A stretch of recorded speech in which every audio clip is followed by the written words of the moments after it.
हाँ बच्चों, नमस्कार, सुप्रभात और आपका दिन मंगलमय हो। और बच्चों, हम उम्मीद करते हैं कि आप जो है सकुशल कुशल मंगल से होंगे और पढ़ाई बढ़िया कर रहे होंगे। तो बच्चों, बड़ा ही इम्पॉर्टेंट जो है टॉपिक हम इसमें वीडियो में डाल रहे हैं और जो कि आपके दैनिक जीवन में, यहाँ तक कि परीक्षाओं में भी पूछा जाता है और दैनिक जीवन में अधिक उपयोगी है। तो अब इसके पहले की वीडियो में हमने गोलर का फूल डाला था जो है वो, तो बड़ा रहस्यमयी है वो। तो हम इसके पहले आज का वीडियो बच्चों स्टार्ट करें, इसके पहले आप चैनल को सब्सक्राइब कर लीजिए। तो इससे क्या फ़ायदा होता है कि हर एक वीडियो आपके पास तक आसानी से पहुंचती रहेगी और आपके जो जो दूर परिचितदार दूर बैठे हैं और उनको आपको भी दिखाना है वो, तो इसे आप शेयर कर दीजिए। अगर आप शेयर करते रहेंगे तो दूर बैठे जो है वो भी वीडियो को देख सकेंगे, क्योंकि बच्चों दैनिक जीवन में बड़ा ही उपयोगी वीडियो ये सब होते हैं। और यहाँ तक कि परीक्षाओं में भी, जितनी परीक्षा होती है, मेडिकल संबंधी हो, चाहे बोर्ड संबंधी हो, चाहे कंपटीशन संबंधी हो, चाहे आपके दैनिक जीवन में भी, माने यहाँ तक कि आपके माँ बाप के लिए भी बच्चों ये वीडियो बहुत उपयोगी है और उनको भी वीडियो ये दिखाया करिए। तो आज हम बात करते हैं कि आपने सुना होगा कि पहाड़ों पर जब हम चढ़ते हैं ऊंचे, तो हमारे नाक से जो होता है खून बहने लगता है वो। आपने ये अक्सर सुना होगा कि जब हम पहाड़ की ऊंचाई पर चढ़ जाते हैं तो क्या होता है कि हमारे नाक से बहुत तेज खून गिरता है वो। और आपको मालूम ये होना चाहिए कि आपके शरीर में जो ब्लड की मात्रा होती है वो 5 से 6 लीटर तक होती है वो। माने आपके शरीर में जो ब्लड की मात्रा होती है वो 5 से 6 लीटर तक होती है। और ब्लड जो होता है वह गैसों का परिवहन करता है वो। माने कि ब्लड का मुख्य काम जो इसमें आरबीसी होते हैं, माने जो आरबीसी होता है वो आरबीसी, और इसका फुल फॉर्म होता है रेड ब्लड कार्पस्कल्स होता जो है वो। और ये जो होता है गैसों के परिवहन में सहायक होता है और आरबीसी में हीमोग्लोबिन पाई जाती है वो। तो आपके सामने जो डायग्राम बना हुआ है इसको ए वाला जो है ये श्वसन तंत्र है, ये श्वसन तंत्र है वो। अब तो हम आज बताएंगे कि जो आपके जो है नाक से जो ऊंचाई पर चढ़ने पर जो होता है, नाक से जो होता है ब्लड का रिसाव होता है। तो ब्लड का रिसाव के मतलब कि ब्लड का रिसाव होता है वो। तो ब्लड का रिसाव क्यों हो जाता है वो, तो बहुत ही इंपॉर्टेंट वीडियो है ये। तो बच्चों, इसमें होता क्या चीज है कि जो आरबीसी होती है उसको रेड ब्लड कार्पस्कल्स कहते जो है वो।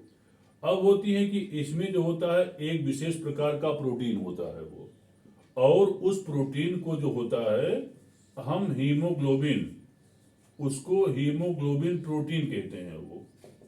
और हीमोग्लोबिन जो प्रोटीन होता है ये दो चीजों से, एक तो हीम आयरन होता है और सेकंड ग्लोबिन प्रोटीन होता है, इससे मिलकर के बना होता जो है वो। अब होती है कि समुद्र सतह से जितने ही आप ऊपर चढ़ते जो है वो, तो वायुमंडल में जो होता है वायु का, माने कि वायु का घनत्व जो होता है कम हो जाता है। माने जैसे जैसे समुद्र की सतह से ऊपर की ओर चढ़ते हैं तो गैसों की मात्रा, तो गैसों का संगठन तो वही रहता है वो। माने जो गैस होते हैं, जैसा कि वायुमंडल में नाइट्रोजन की मात्रा जो होती है वह लगभग 79% होती जो है वो, और O2 की जो मात्रा होती है वह लगभग 21% होता जो है वो, और बाकी जो होता है, और CO2 की मात्रा जो होती है 0.0324%। माने CO2 की मात्रा जो होती है वह 0.0324%। तो इतना मात्रा जो होती है वह पाई जाती है वो। अब होती है कि जैसे जैसे हम ऊपर की ओर चढ़ते जाते हैं जो है वो, वैसे वैसे जो होता है वो वायु का घनत्व जो होता है कम हो जाता है वो। माने जो डेंसिटी होती है, जैसे आपने सांस अंदर खींचा, इसमें क्या होता है गैसें तो वही अंदर सब जाएंगे जो है वो। ये आपका जैसे कि ट्रेकिया विंड पाइप हो गया, ये ब्रांकाई या ब्रांकाई हो गया, और जो शाखम बटे होते हैं इसको रेस्पिरेटरी ट्री या इसको हम ब्रांक्यूल्स कहते जो है वो। और आपका ये दायां फेफड़ा हो गया और ये बायां फेफड़ा हो गया, और इसी में अंगूर के गुच्छे के, जैसे अंगूर नहीं गुच्छा होता है, उसी अंगूर के गुच्छे के समान जो होते हैं छोटे छोटे जो होते हैं एल्बुलाई पाए जाते हैं, जो है वो एल्बुलाई, या इसको हम एल्बुलाई कहते हैं, जो है वो एल्बुलाई कहते हैं वो।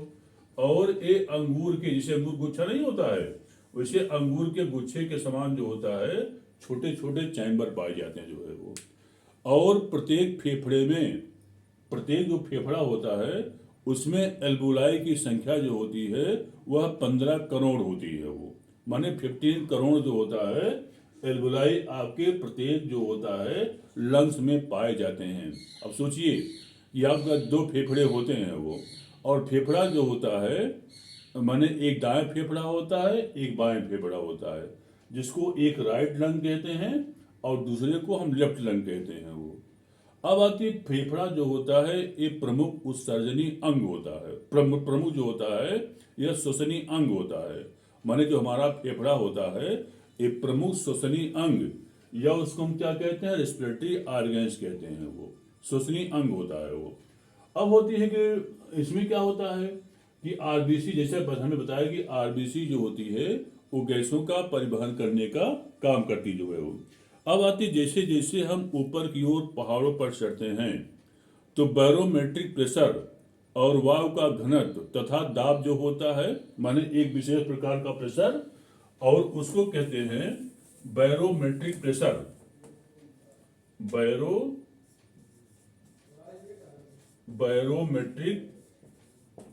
Barometric pressure. और यह बैरोमेट्रिक प्रेशर जो होता है वो कम हो जाता है वो, और उसका परिणाम क्या हो जाता है कि जो होता है माने कि इसमें ऑक्सीजन की उपलब्धता जो होती है सनई जो होती है धीरे धीरे फेफड़ों में कम हो जाती है, माने जो फेफड़े होते हैं उसमें ऑक्सीजन की जो होता है माने प्रतिशतता जो होती है वो धीरे धीरे जो होता है माने कि लेन देन में प्रॉब्लम हो जाती जो है वो। अब होती है कि इसको क्या कहते हैं, शरीर में जब O2 की कमी पड़ जाती है तो वह कंडीशन हाइपोक्सिया कहलाती है वो, माने वह कंडीशन जो होता है उसको हम हाइपोक्सिया कहते हैं वो, हाइपोक्सिया कहलाती है वो। अब होती है कि इसके कारण जो होता है हाइपोक्सिया कारण जो होता है, हाइपोक्सिया कारण हमारा सांस फूलता है, माने 1 मिनट में मनुष्य जो होता है 14 से 16 बार जो है वह ब्रीथिंग करता है वो। लेकिन हाइपोक्सिया कंडीशन में जो होती है ब्रीथिंग रेट जो होती है वो बढ़ जाती जो है वो। और जो होता है माने कि इससे क्या होता है वो धीरे धीरे व्यक्ति जो होता है ऊंचाई पर रहने के लिए एक्लिमाटाइजेशन या दशानुकूल हो जाता है वो, माने एक टर्म होता है उसको हम दशानुकूल कहते हैं वो। तो धीरे धीरे जो होता है वह पहाड़ पर रहने के लिए जो होता है एडजस्ट हो जाता है वो, और उसके बॉडी में हीमोग्लोबिन की परसेंट बढ़ जाती है और आरबीसी की मात्रा भी जो होती है बच्चों क्या हो जाता है बढ़ जाती है, और वह धीरे धीरे जो होता है एक्लिमेटाइजेशन माने दशानुकूलन अवस्था को बच्चों वो प्राप्त कर लेता जो है वो। अब होती है कि इसमें क्या होता है कि अब नेक्स्ट बात इसमें आती है कि अगर 6000 मीटर की ऊंचाई, 6000 मीटर की ऊंचाई पर जो होता है वायु का घनत्व इतना कम हो जाता है कि हमें जो होती है धीरे धीरे मूर्छा आने लगती है वो। तो अब होती है कि तब हम क्या काम करते हैं कि 7000 से 7500 मीटर ऊंचाई तक पहुंचते पहुंचते आदमी को बिल्कुल मूर्छा आने लगती है, और यहाँ तक कि जो होता है वो नाक से ब्लीडिंग होना भी शुरू हो जाता है वो। अब इससे बचने के लिए जो होता है जो पर्वतारोही होते हैं वो पीठ पर जो होता है ऑक्सीजन का सिलेंडर, माने ऑक्सीजन का सिलेंडर ले लेते हैं जो है वो। अब होती वो जो O2 का सिलेंडर होता है उसी से वो उनके हमारे बॉडी में O2 की सप्लाई होती रहती जो है वो। अब जो O2 की सप्लाई होती रहेगी तो हमको प्रॉपर अमाउंट में जो होता है ऑक्सीजन जो होता है मिलता रहता है वो। लेकिन बच्चों ये सिलेंडर जो होता है 11,000 मीटर तक जब पहुंचते हैं पर्वत की ऊंचाई पर तो ये भी सिलेंडर उस समय नहीं काम कर पाता है वो, माने O2 सिलेंडर जो होता है वहां तक माने कि 11,000 मीटर की ऊंचाई तक जो होता है माने इसके ऊपर जो पे नहीं काम कर पाता है वो। अब इसीलिए तब हमें क्या होता है और प्रॉब्लम होती है, माने नाक से और तेज ब्लीडिंग होना शुरू हो जाती है, माने ब्लड निकलने से होता है। अब आप कहेंगे कि हवाई जहाज तो और ऊपर उड़ता है वो, तो हवाई जहाज के लोग कैसे जो होता है सेफ रहते हैं वो, क्योंकि बच्चों हवाई जहाज जो होता है वह और ऊपर तक उड़ता है वो। अब जाहिर सी बात है कि वहाँ के लोग जो होता है उसमें कैसे सेफ रहते हैं वो, तो उसमें सेफ क्यों रहते हैं वो, क्योंकि हवाई जहाज को जो होता है एयर टाइट बनाया जाता है वो। एयर टाइट बने क्या होता है कि वाव अवरुद्ध बनाया जाता जो है वो। और उससे क्या फायदा होता है कि माने कि वहाँ अंदर जो होती है O2 को, माने O2 को जो होता है वह माने हवाई जहाज में O2 को सप्लाई करते रहते हैं, माने सिलेंडर होते हैं वो, और O2 क्या करते हैं वो सप्लाई करते रहते हैं वो। और इससे क्या फायदा होता है कि जो वहाँ पर बैठे यात्री होते हैं उनको प्रॉपर अमाउंट में जो होता है बिना प्रॉब्लम के O2 जो होता है वो मिलता रहता जो है वो। तो अब आती है कि अगर आता है कि कुछ सेकंडों में, माने कि इसमें एक और बात आती है और उसको जो होता है एपनिया कहते हैं जो है वो। अब होती है कुछ समय के लिए अगर कुछ समय के लिए सांस जो होती है वह रुक जाती है, तो उसको जो होता है बच्चों क्या कहते हैं एपनिया कहते हैं, एपनिया कहलाता है वो। तो बच्चों आज बड़ा ही उपयोगी वीडियो है ये, तो आज आप जान गए होंगे, और इसको पूरा आप वीडियो देखिएगा तभी आपके समझ में पूरी बात सारी बात जो है बच्चों आ जाएगी, जो है कि क्या होता है प्रॉब्लम क्या होती है वो। तो बच्चों बहुत बहुत धन्यवाद, इसको लाइक करना न भूलिएगा। नमस्कार।